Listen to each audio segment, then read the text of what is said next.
Given the fact that it's kind of raining today, off and on, I'm upstairs. It's actually kind of a little on the dark side. I mean, it's good enough to do what I need to do for work-wise, but for shooting and camera-wise, it's kind of dark. So, I'm up here, these brackets,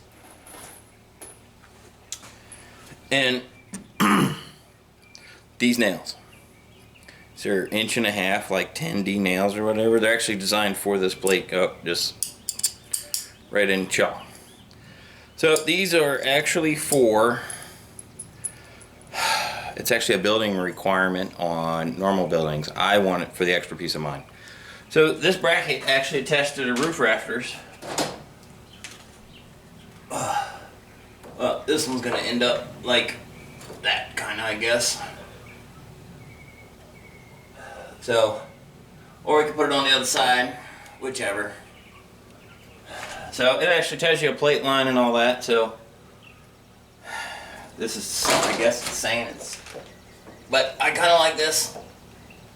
So I may get a couple in there and then just bend this over and get a couple in that. It's to help hold the roof rafters down. So I gotta put them on all the roof rafters, both sides. And then after that, because this is just a big open area up here, I'm worried about shear force this way. Because I just have that one wall on the end. The front wall has 2 doorways in it.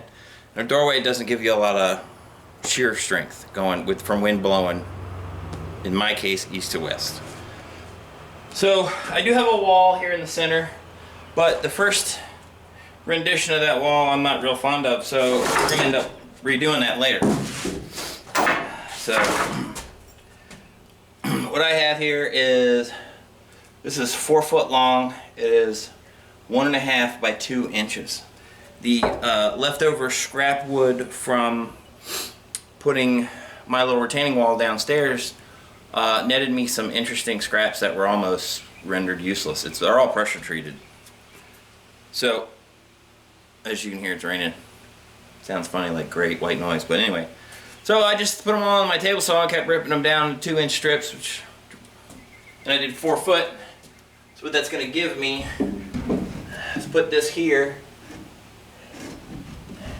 I'm going to mate that up right there with that right there.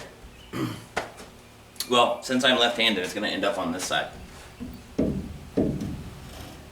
So it's going to triangulate this corner, and it's going to get one on the other end as well. So I'm probably going pretty overkill on a lot of this.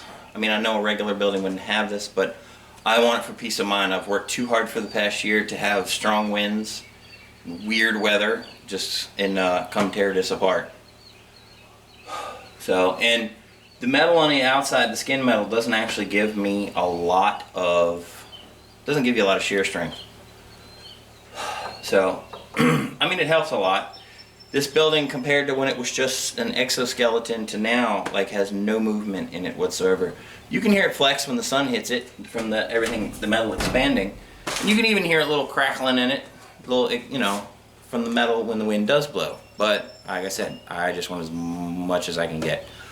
So I'm gonna end up leaving a lot of these for now. I got 2 on that wall. Some of them might end up being away, at least until I sheet some of the inside. And I'm not going to do that till I insulate, which is up here. Honestly, pretty far down the line. I'm not that worried about it.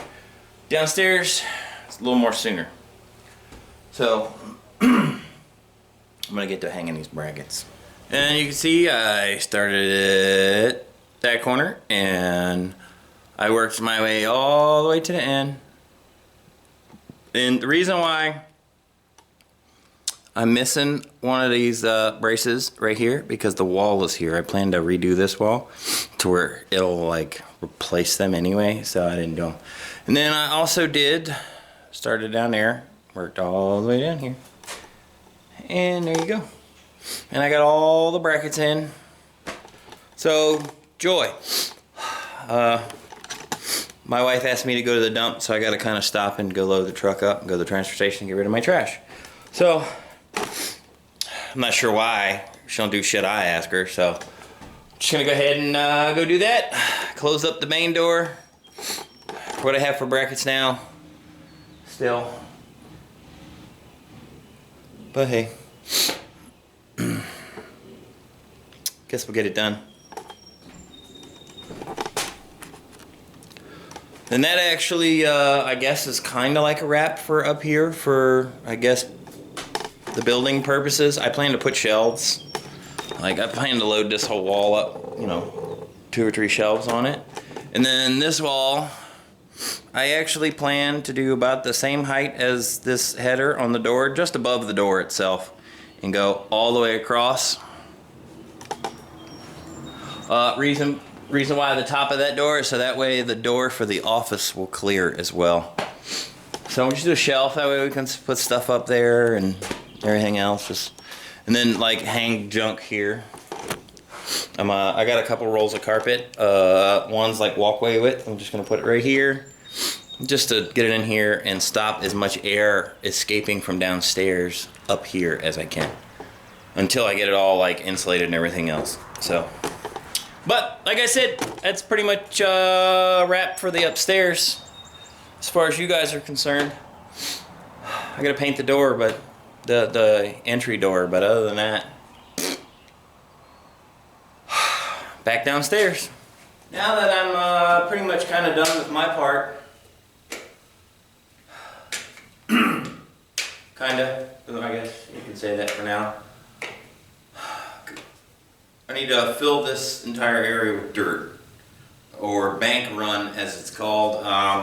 Through my little research, well, all the concrete guys have been telling me that's what I need, but through everything I've been looking is, some is sand, some is gravel, so I'm not 100% sure. So I'm trying to figure out the amount that I need.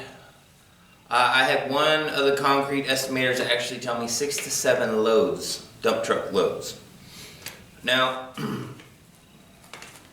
the company I'm getting it from is actually very local to me. They're just a couple of miles down the road. My stepdad actually works for him, so he said he's going to hook me up and maybe save me a couple dollars by him being the one to drive it in here. Like when he gets off in the afternoon, because he gets off at like 1 o'clock in the afternoon kind of thing. So, and the fact that he knows my place and everything else, I don't need to be here for him to drop them off. So, what I need to do is get a measurement. Now, I've been told he can haul 22 tons, which is 44,000 pounds. So, I'm going to put in, they have a calculator online for the amount of materials. So, what I'm going to do is I'm measuring 6 inches from, this is going to be my grade line here. This is going to be the top of my concrete. The bottom side of this 2x6 here. So, given the fact that I need a 4-inch slab and a 2-inch thick insulation, that gives me 6 inches to the dirt line. So the vapor barrier is kind of negligible, so I'm not really going to call that. So I got to measure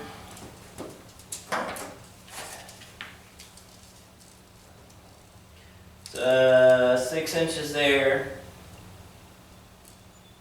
which gives me 7.5 to the top. So then I just mark a line. I'm going to do that everywhere I go.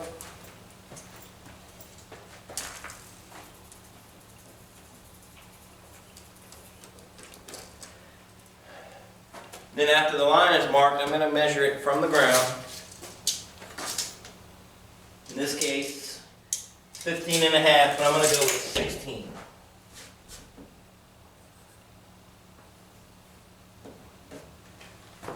I'm going to put my mark here, and at 12.5 I'm going with 13.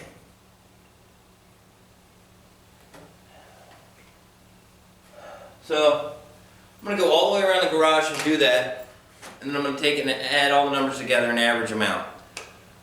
And since I am giving it an extra 1/2 inch here and there, and figure out the amount of cubic yards I need, because like I said, there's a calculator online I'm going to use, and we'll figure out how much dirt we need.